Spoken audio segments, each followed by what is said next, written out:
Hello and welcome back to the another episode of Daily News Quiz Analysis for IAS Prelims 2025.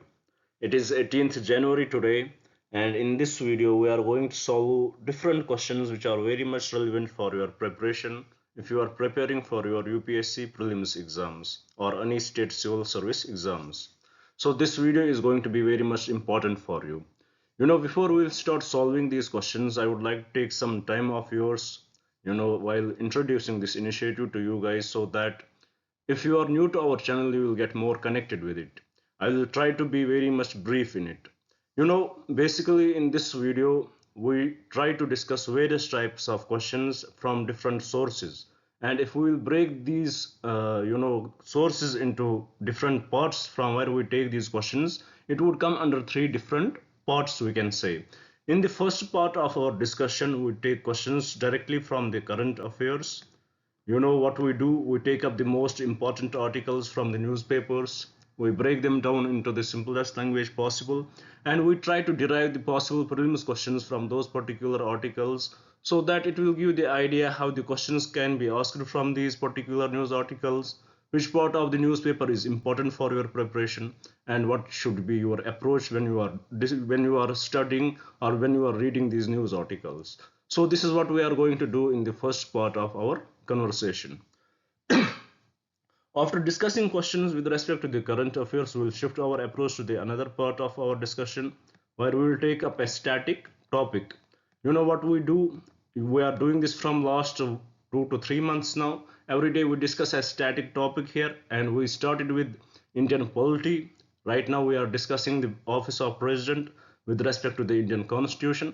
Today we are going to frame a question on that and discuss more important concepts related to that. So this is what we will do in the second part of our discussion. We will frame a question and give you an idea how the questions can be asked from that part of our discussion. After solving questions with respect to current affairs and the static part, we will shift our approach to the last part of our discussion where we will take up a previous year question. you know to me, this is the most important part of our discussion because in this part we are going to learn how how UPSC frames the questions, what are the different trends they follow, and we will try to learn how we can solve these questions. Suppose if we don't have the proper knowledge about the questions, what are the different ways and methods, how we can eliminate the options, and also we'll try to learn how we can implement this knowledge in the upcoming exam. So this is in a nutshell what we are going to do in this video. What this video revolves around, this is what we are going to do.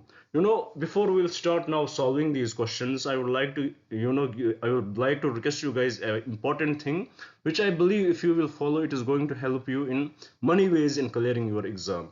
you know if you are watching this video, what you should do, you should start writing down these questions, develop your own question bank, before the exams are there. If you have your own question bank, it would help you in many ways, as at that time, at that time of the year when your exams are left with few days only, few weeks only, you would want to revise everything, but time does not permit you. You have to go through CSAT, you have to go through current affairs of the year, you have to go through the static topics, you have to go through previous year questions.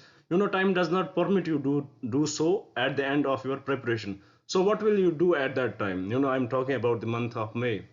What will you do? If you have these questions with you, you would just revise these questions. These questions will connect you with the current affairs, they will connect you with the static part, they will connect you with the previous year questions, and they are going to boost your confidence before entering the exam hall.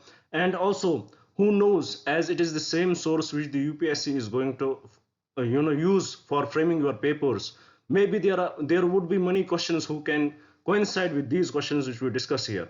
Or if not the questions, maybe statements can coincide, or if not the statements either.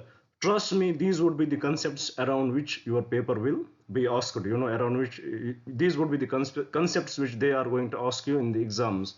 So being on the safer side, I would recommend you guys to watch the full video, note down these questions, and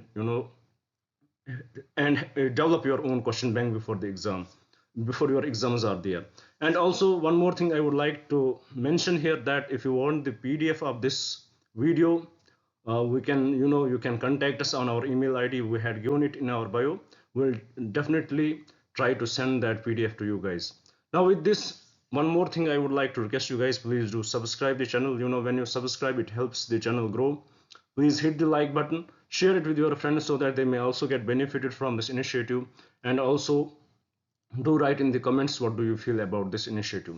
With this, let's have a look at the first question which we have brought today. You can see it on the screen. This question is about the Lokpal and Lokyuktas. You can see it here. Question revolves around the Lokpal and Lokyuktas. You may ask me a question here, sir, why we had brought this question. The reason for that is the news article today. you know there was a news article which talked about the Lokpal ordered probe in 24 cases in the last 5 years. This is the heading of the news article itself, that Lokpal ordered probe in 24 cases in 5 years. So it becomes important for us to understand the institution of the Lokpal and Lokyuktas, what it is about, how it was framed. Is it a constitutional body or it is an statutory body? How does it deal? How does it work? What is its jurisdiction? We need to understand all that. So with this, let's start with the Lokpal and Lokyuktas. When it was brought in, let's try to understand that. First of all, about the Lokpal and Lokyuktas, you should know that it is not a constitutional body. Often in UPSC exams, you would see a statement that there would be an organization or a body. They would ask you that whether it is a constitutional body or not. So you have to be very much clear with respect to that. What are the constitutional bodies? What are the statutory bodies? Or what are those bodies which are framed by the executive? So you need to know very much about that. So about Lokpal here, you need to know that it is a statutory body. It was formed by an act of the parliament. And what was that act? It is Lokpal and Lokyuktas Act of 2013. Why it was formed. You would had heard about the Anna Hazaris, when he led toward, when he started, when he demanded that there should be a body which would look after the corruption cases in the government officials, which would look after that. And he demanded for this. And he started a huge protest against that. With respect to that, the government was forced to bring this Lokpal and Lokyuktas Act 2023, which led to the formation of Lokpal and Lokyuktas. Lokpal in the central government and Lokyuktas in the state governments. So with respect to this, first of all, it is a statutory body. It is an anti-corruption institute. It is an anti-corruption institute. It looks after the government officials, whether which grade they belong to, A, B, C, D, whichever grade they belong to, whether they are the ministers, whether they are MLAs, whether it also includes the PM. It will look after them. It will, if any complaint is filed to the Lokpal, it would, do its investigation with respect to that, and it will lead to the results. So in its jurisdiction, everybody is in, whether it would be PM, every government official is within it. With respect to Lokpal, every government official is within its jurisdiction, whether it would be PM, whether it would be ministers, whether it would be MLAs or any government officers from A grade to D grade. Everybody is within its jurisdiction. So this is the important thing. Now these are few important things. It is an anti-corruption body. It is an anti-corruption body. If any complaint is filed against any person, it will investigate with respect to that. So these are few preliminary points with respect to that which you need to know. It is a statutory body. It was formed by an act of the parliament. What was that act? That act was Lokpal and Lokyuktas Act 2013. So it was mainly, its formation was mainly driven by Anna Hazari, formulated in 2013. Now we need to understand about its composition. We understood about its jurisdiction. We know what is its jurisdiction. It includes PM, it includes all MPs and ministers, and all central government public services, whether it would from A grade to D grade. It includes everybody. Now let's understand about its composition. What is the composition of the Lokpal? Lokpal consists of a chairman and 8 members. Lokpal consists of the chairman and 8 members. I hope you are getting what I am writing here. It is not that much clear, but the way I am saying it, I am very much trying my best to make it clear. This Lokpal, this institution consists of a chairman and 8 members. So let's see who are those members. Among these 8 members, half should be of judicial, half should be judicial members. For example, there are 8 members. Among this, half should be, that means 4 should be judicial members. 4 should be judicial members. Among these 8 members, 4 should be judicial members, and 4 should be from SCs, STs, OBCs, minorities, and women. So this is how it is divided. And who can be the chairperson of this Lokpal? Who can be the chairperson? The chairperson of this Lokpal, it should be former CJI, former Chief Justice of India, or he can be the former judge of the Supreme Court, or eminent person having experience of 25 years, or he can be former judge of the Chief Justice of India, he can be former judge of the Supreme Court, or he can be an eminent person who has the experience of 25 years in public administration and other related work. This is about the composition. So we understood its jurisdiction, we understood its role, we understood its composition. Now what is the term of the office for the chairperson? The term of the office for the chairperson is 5 years or 70 years, whichever is earlier. Whichever is earlier, that would be the term of the office of the chairperson. Now, who appoints this Lokpal? That is very much important. That may also be asked in the exam. Who appoints him? It is the president who appoints them. But do president appoint it by himself? Is it fully the president's role? No, those members are recommended by the selection panel. And who are the members of the selection panel? That we will see. Selection panel recommends names to the president, and the president finally appoints them. The members of the selection committee, they are PM. It is the PM, Prime Minister. It is the Speaker of the Lok Sabha. It is the Speaker of the Lok Sabha. That you should know, Speaker of the Lok Sabha. It is the leader of the opposition, or the opposition, or the any political party who has highest number of seats in the parliament. It is the leader of the opposition, and it is the Chief Justice of India.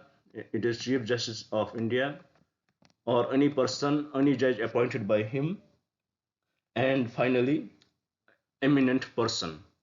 These are the members of the selection committee who recommend the names to the president, and finally president decides the members. So here we understood about the selection committee. Also we understood who gives the final verdict about the appointment. It is the president. Now we need to understand the issues related to it. We saw its role. Its role is to see the corruption practices done by the government employees, done by the people in the parliament. We can say it is its role. We saw its jurisdiction. We saw its composition. Now there are certain concerns, certain shortbacks to the Lokpal and Lokyuktas, and let's understand what they are. What are the major issues related to it? First of all, the first major issue which is related to the Lokpal, it is the influence of the government. Influence of the government, as we can see here itself, when about the selection committee, we can see there is definitely the influence of the government. More than 50%, approximately 50% people are those who are involved in this, who are involved in the selection of the chairperson or the members of this committee. So definitely there is the influence of the government. There can be the conflict of interests, and when there is the when there would be the corruption of the executive, at that time this body can be very much lenient. There can be the conflict of interests. So first drawback with respect to Lokpal, it is the influence of the government. Then also there is a lack of political will. Lack of political will. When it was formed in 2013 till 2019, there was no chairperson for this committee, for this Lokpal. There was no chairperson for that. So there is definitely the lack of political will. And also once that chairperson retired, after till 1 year, there was no another chairperson selected for it. And also the third, and which is the most important drawback related to this, which I believe, it is that, for example, if you want to complain against any person in the government, they are not going to take your complaint if you want to be anonymous. So you have to give your details, and that is very much hazardous for the people, as there is political rush going on, as there is power struggle, as there is power lust in our country. So any person won't, any sane person won't dare to go against the government. So this is one of the drawback related to it. They don't entertain the anonymous complaints. And also, so with respect to that, there is a lack of lack of potential whistleblowers, because if there is that much concern with respect to the privacy of the person, that's why no one would dare to complain against them. So these are the major issues which are related to it. So with this, I hope you had understood basics about the Lokpal and Lokyuktas. These are the things which I believe you should know. I hope you had understood it. Why this is in news? Because there was an article which talked about how it has entertained more than how it has entertained 25 cases in the last 5 years. Now with this, I hope you had got the basic understanding. With this, let's solve the question and understand much more about it. So here we have the first question. It says, with reference to the Lokpal and Lokyuktas Act, it says, with respect to the Lokpal and Lokyuktas Act, consider the following statement. First statement, the Lokpal has a jurisdiction to inquire into all allegations of corruption against Prime Minister. 100% correct, nothing wrong with this statement. But here he excludes, what he is excluding, but excluding all allegations relating to international relations, external and internal security, public order, atomic energy and space. So with respect to this question, this is 100% correct, even though it has the jurisdiction to inquire into the allegations of corruption against PM, but there are some exclusions given to that. And what are those exclusions given? It is allegation relating to international relations, external and internal security, public order, atomic energy and space. So with respect to this question, first statement is 100% correct. Coming to the second statement, it says the Lokpal can initiate suo motu investigation. Totally incorrect. It can't take any investigation by itself. There is a proper mechanism for that. You have to complain. You have to give a complaint to the Lokpal. Once they will entertain the complaint, then only it takes the action. There is no suo motu investigation from the Lokpal. So this statement is totally incorrect. Third statement, the Act mandates the establishment of Lokyuktas in all states within 1 year of its enactment. Even though the Act mandates the establishment of Lokyuktas in all states, but there is no time frame given to that. With respect to that. So this statement is also incorrect. So with this, the correct option to this question is option A. So with this, I hope you had understood enough about the Lokpal and Lokyuktas. You had got the basic understanding. What is its jurisdiction, what is its role, what is the selection panel, who appoints him, what are the issues related to it. I hope you had understood everything with respect to that. So with this, let's move to the another question and see what we had brought on the next slide.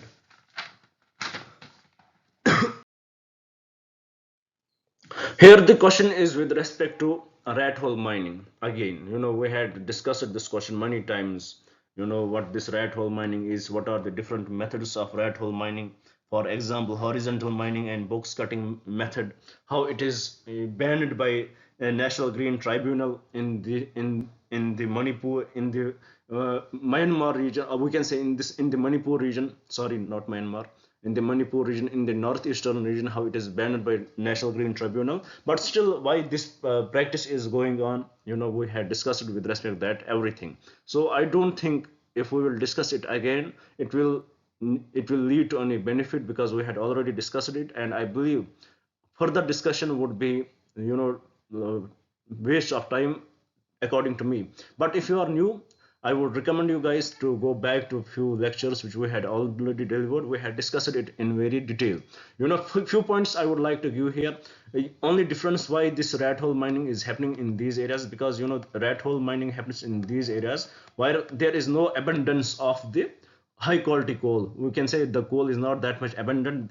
Coal is in few places only, and for going for the scientific methods, it is very much cost expensive, and it does not favor the people to go for the scientific methods. There it is very costly for them, so that's why they go for this rat hole mining. About rat hole mining, there are two types you need to know. I would try to recap that. One is called horizontal method, one is called the horizontal method, and another is called the box Another is called box cutting method. In the horizontal method, what they will do, for suppose this is the mountain range or we can say hill, they will cut it horizontally, and it would be very small opening there, and a person will with the with the weapons, we can say with the tools, he will go through this horizontal space, and he will dig that and reach till the place where there would be the mines available. And another is the box cutting method. In this, they will go like this, they will dig it like this, and finally they will go horizontally and reach to the place where the mines are available. So there are various drawbacks related to the rat hole mining. As we had seen, many people had died because of that in Assam. From 2014 itself, we had seen huge accidents related to that. And with respect that, the National Green Tribunal banned this in that particular region of our country. So still it is going on. There are various reasons why it is still going on. For example, there is prevalence of poverty. Poverty is huge in that particular area, and they are the people there, they want the money, they need to feed their family, and this is one of the source in which they earn the money. That's why they are doing this. And also the unemployment in the region, that also helps in this particular. In the north, and in the north, in the northeastern states, coal is not that much concentrated. In the particular regions of northeastern states, the coal is not that much concentrated, so manual labor is usually used. So these methods are usually used. Going for the scientific methods would be very much expensive for them.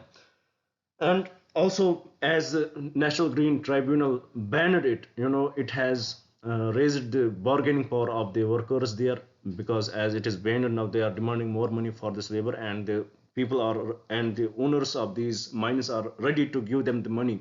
So this is also one of the reason. And also we saw that in our previous class with respect to the sixth schedule, as it does not let these mining areas to come under the government hands, they belong to the private owner. So that is also one of the reason why it is still going on there. And also we saw that in our previous lecture also, how the corrupt practices can lead to this in the officials, in the bureaucracy, the corrupt practices there, how it has led to this still working in this particular region. So I hope with respect to rat hole mining, you had got all the basics what you need for clearing any prelims question in your exam. Now with this, let's solve this question and get more idea about it. Here the question says, which of the following factors primarily contribute to the prevalence of rat hole mining in the northeastern states of India? First statement, abundance of high quality coal seems near the surface, totally incorrect. Second, difficult terrain, limited access to mechanized mining equipments, and local communities' traditional mining practices. Let's keep it here. Third, high demand for coal from neighboring countries and government subsidies for small-scale mining operations. Even though there is high demand for coal from neighboring countries, but government subsidies for small scale, it is incorrect.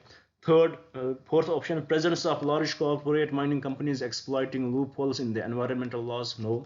So with respect to this question, we are left with option B, which is difficult terrain, limited access to mechanized mining equipments, and local communities' traditional mining practices. So with respect to this question, the correct statement is option B. With this, I hope you had understood the whole concept behind the rat hole minings, what are its drawbacks, how it is still prevailing in the northeastern states, even though the National Green Tribunal has banned this practice. What are the reasons? We have discussed that many times now. And with this, I hope you had got the basic understandings of this question also. Now with this, let's move to the another question and try to see what we had brought there on the next slide.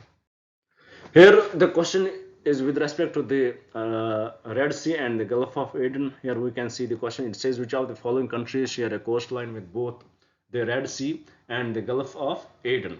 So what do you think? Which of the following countries share the coastline? Before solving this question, we need to understand why we had brought this question here. What was the reason why we are discussing this question? Because there was, from defense ministry, there was a say in the article which said that threats in Gulf of Aden and Red Sea could increase.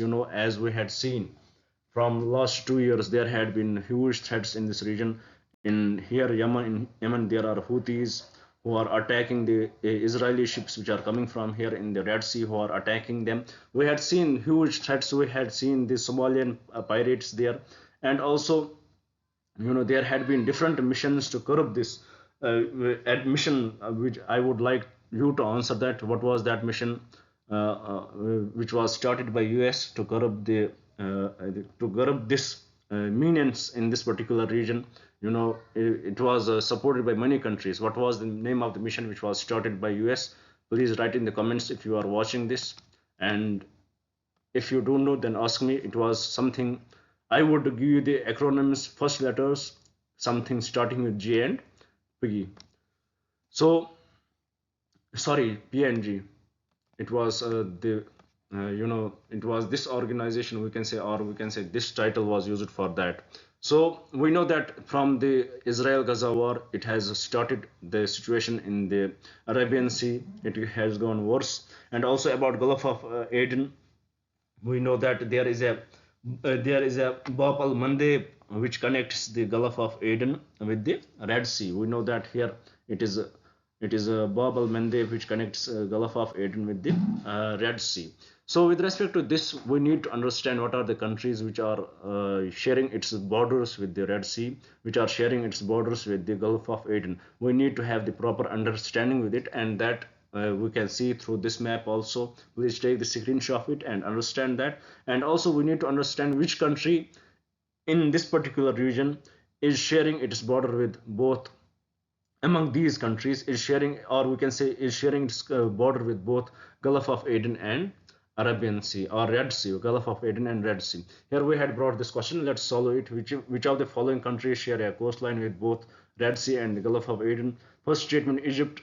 Here, see, Egypt does it share the border with the Gulf of Aden? No, it does not share. So first statement is incorrect. Then we have Sudan. Sudan is here. Does it share with the Gulf of Aden? No, it does share with the Red Sea, but not Gulf of Aden. Then we have, you know, Eritrea. Does it share? No, it does not share with the Gulf of Aden. So this is also incorrect. Then we are left with Djibouti. Does it share? 100% Djibouti shares its land border with Gulf of Aden and Red Sea. So with respect to this question, the correct statement is option C.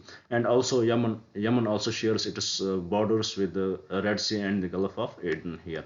So with respect to this question, the correct statement is option C. Why we had brought this question? Because there was an article, there was a statement made by the Defense Ministry that threats in Gulf of Aden and Red Sea could increase more.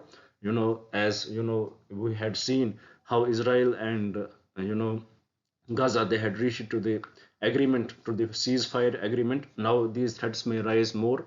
There are chances. Let's hope for the best, and if anything happens, we will definitely cover that. Here, whatever you need with respect to that, it is all mentioned in this map. So please go through this map, understand what are the countries which are bordering in this particular place. So with this, let's move to the another question and see what we had brought on the another slide. Here the another slide which was basically here another topic which was mentioned is about the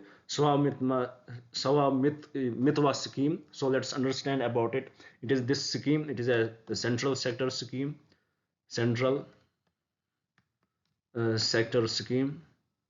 It is the central sector scheme. It is used for the survey of villages by through this scheme. There, it will do the survey of the villages, and it is launched by which ministry? It is launched by the Ministry of Panchayati Raj. It is launched by the Ministry of Panchayati Raj. So this much is enough for you to understand what it is for. It is for the survey of rural areas, to understand what are the boundaries of the, you can say, how the people are living there, what is their economic conditions, how much land they own. To understand that, it is done through this scheme. So let's understand more about the scheme. What is the technicalities related to it? Here the question says the Mitwa scheme utilizes which of the following technologies for mapping and surveying rural land parcels? So which one is used for that? Which technique is used for that? Is it satellite imagery? No. Is it ground-based lidar scanning? No. Is it a combination of satellite imagery and ground-based GPS surveys? No. Then what is it? It is drone survey technology. Drones are used for this surveying of the rural areas under this scheme. So with respect to this question, the correct statement would be option B. With this, let's move to the last question from the current affairs and let's solve.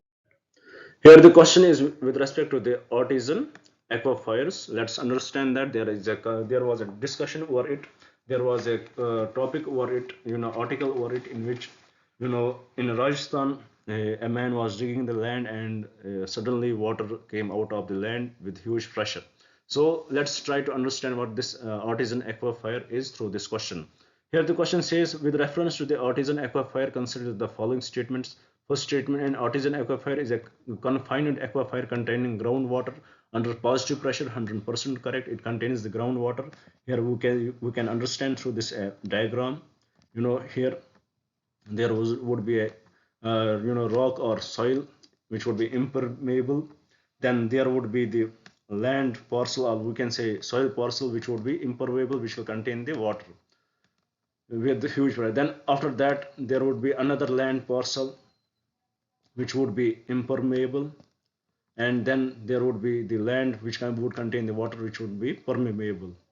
In this way it would be divided by two water parcels would be divided by the permeable impermeable land parcel. And once it is broken, once this is broken by any pipe, or by any pump, the pressure increases, the water pressure increases. As it gets in, the water pressure increases and the water starts flowing. So this is the natural aquifers, or we can say artisan aquifers. This is the concept behind the artisan aquifers. Here with respect to this question, the first statement is correct, as it says an artisan aquifer is confined aquifer containing groundwater under positive pressure. Second statement, an artisan well is a well drilled into an artisan aquifer. It talks about the artisan well where the water rises to a level above the top of the aquifer due to this pressure. 100% correct. This is what we saw in the Rajasthan. That's what happened. Then the third statement, for an artisan aquifer to exist, there must be a layer of impermeable rocks or clay above and below the aquifer. 100% correct. And the aquifer must be inclined so that it can be recharged at a higher elevation. 100% correct. There must be the impermeable, we can say impermeable rocks above and below the aquifer, as we can see here. Impermeable rocks above and below the aquifer. Once they are broken, once we dig the hole in that, the pressure increases and the water level raises up. So with respect to this question, all the three statements are correct. So with respect to this question, the correct option would be option D. With this, we complete today's discussions with respect to the current affairs. I hope you had understood every current affair question which we discussed here. I had tried my best to be very much clear and short in that, to be very much discreet in that. What is important for you, I had tried my best to deliver that. If I had lacked anywhere, please do write in the comments. I would try my best to cover that. So with this, let's move to the another part of our discussion, where we will solve a question on the static topic. Here we will solve a question on the static topic. As the question is about the president, we had started to discuss the office of the president under the Indian Constitution. We saw that how he is the ceremonial head, how president is in part 5 of the Indian Constitution. We saw all the related concepts with respect to the president. We saw the electoral college, who are the members of the electoral college. We saw that. Today there is an important term which I want to discuss with you. For example, can a whip be issued for the presidential elections? Such concepts may be asked in the exam.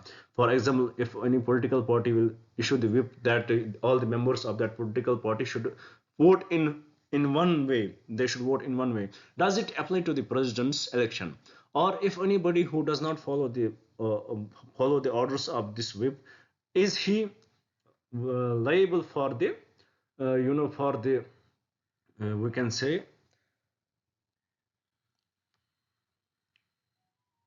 the disqualification that we will understand through this question. Now let's see what does the question say, and you will get more idea about it once we will solve the question. Here the question says, with reference to the elections of the president of the India and the concept of a whip, which of the following statements are correct? First statement, the electoral college of the presidential election comprises elected members of both the houses of the parliament and elected members of the legislative assemblies of all the states and UTs who have the legislative assemblies. So with respect to this question, we had understood it. This is 100% correct.